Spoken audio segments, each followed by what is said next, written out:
Hi everyone, welcome to Sai Renu's kitchen. ఈరోజు వీడియోలో చాలా టేస్టీగా సింపుల్గా పొటాటోతో స్నాక్ ఎలా ప్రిపేర్ చేసుకోవాలో చూసేద్దాం. ముందుగా పొటాటోస్ తీసుకొని బాయిల్ చేసుకోవాలి. పొటాటోస్ మొత్తం బాయిల్ అయిన తర్వాత పీల్ ఆఫ్ చేసేసుకొని ఆ తర్వాత స్మాష్ చేసుకోవాలి.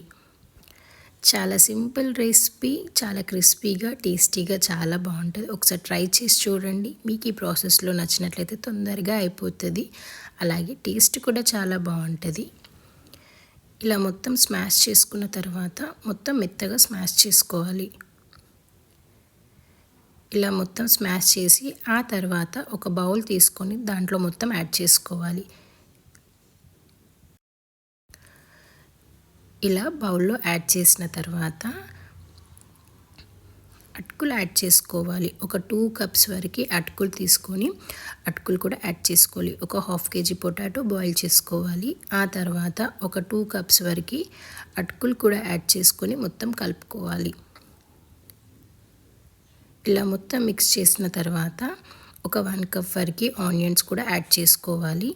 ఆ తర్వాత పచ్చిమిర్చి కూడా యాడ్ చేసుకొని కొంచెం కొత్తిమీర కూడా యాడ్ చేసుకొని కొంచెం కరివేపాకు కూడా యాడ్ చేసుకోవాలి.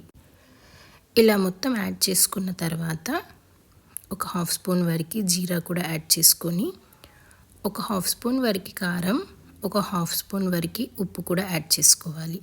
ఇలా యాడ్ చేసుకొని ఆ తర్వాత ఒక 1 స్పూన్ వరకు ధనియా జీరా పౌడర్ కూడా యాడ్ చేసి మొత్తం మిక్స్ చేసుకోవాలి. వాటర్ ఏం యాడ్ చేయకుండా, దాంట్లోనే వాటర్ కంటెంట్ ఉంటుంది కాబట్టి వాటర్ ఏం యాడ్ చేయకుండా మొత్తం మిక్స్ చేసుకోవాలి. మొత్తం స్మూత్గా కలుపుకోవాలి. ఇలా మొత్తం స్మూత్గా కలిపిన తర్వాత పక్కకు పెట్టేసి ఆ తర్వాత ఒక 1 కప్ వరకు మైదాపిండి తీసుకోవాలి. మైదాపిండి ఉంటే మైదాపిండి, లేకపోతే కార్న్ఫ్లోర్ ఉంటే కార్న్ఫ్లోర్ కూడా తీసుకోవచ్చు, ఏదైనా సరే. ఇలా ఒక 1 కప్ వరకు తీసుకొని ఒక 1 కప్ వరకు వాటర్ కూడా యాడ్ చేసుకొని స్మూత్గా కలుపుకోవాలి. ఇలా మొత్తం లూజ్గా చేసి పెట్టుకొని ఆ తర్వాత కార్న్ఫ్లేక్స్ తీసుకొని కార్న్ఫ్లేక్స్ కూడా మొత్తం స్మాష్ చేసుకోవాలి. ఇలా మొత్తం స్మాష్ చేసి పక్కకు పెట్టేసేయాలి. ఆ తర్వాత ఇందాక ప్రిపేర్ చేసుకుంది కదా, చిన్న చిన్నగా కట్లెట్లా చేసుకోవాలి. రౌండ్గా చేసుకోవచ్చు, లేకపోతే చిన్నగా కట్లెట్ సాగా కూడా చేసుకోవచ్చు. ఇలా చేసుకొని మధ్యలో ఇలా ప్రెస్ చేసుకొని రౌండ్గా చేసుకుంటే సరిపోతుంది. ముందుగా అన్నీ ఇలా ప్రిపేర్ చేసి పెట్టుకోవాలి. చూసారు కదా, కావాలనుకుంటే ఇలా చిన్నగా చేసుకోవచ్చు, లేకపోతే పెద్దగా కూడా చేసుకోవచ్చు. ఏ సైజ్ అయినా పర్లేదు, చేసుకోవచ్చు. ఇలా ప్రిపేర్ చేసి పెట్టుకోవాలన్నీ. ఇలా ప్రిపేర్ చేసిన తర్వాత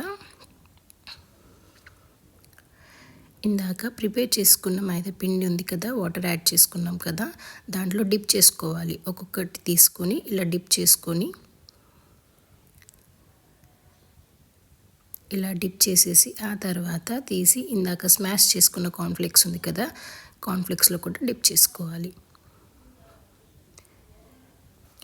ఇలా మొత్తం డిప్ చేసుకొని మొత్తం కార్న్ఫ్లేక్స్ మొత్తం అంటుకునేలాగా అటు ఇటు తిప్పుకోవాలి. మొత్తం ఇలా ప్రిపేర్ చేసుకోవాలి. ముందుగా ఇలా ప్రిపేర్ చేసి పెట్టుకోవాలండి. చూసారు కదా, చాలా సింపుల్ ప్రాసెస్ అండ్ క్రిస్పీగా టేస్టీగా చాలా బాగుంటుంది. ఒకసారి మీకు ఈ ప్రాసెస్లో నచ్చినట్లయితే ట్రై చేసి చూడండి. ఇలా ప్రిపేర్ చేసి పెట్టుకున్న తర్వాత స్టవ్ పైన ప్యాన్ పెట్టుకొని ఆయిల్ యాడ్ చేసుకొని ఆయిల్ హీట్ అయిన తర్వాత లో ఫ్లేమ్లో పెట్టి ఆయిల్లో సరిపడే అన్నీ వేయాలి. లో ఫ్లేమ్లో పెట్టుకొని వేయించుకోవాలి. మరి హై ఫ్లేమ్లో పెడితే పచ్చిగా ఉంటుంది కొంచెం లోపల, కాబట్టి లో ఫ్లేమ్లోనే కాల్చుకోవాలి.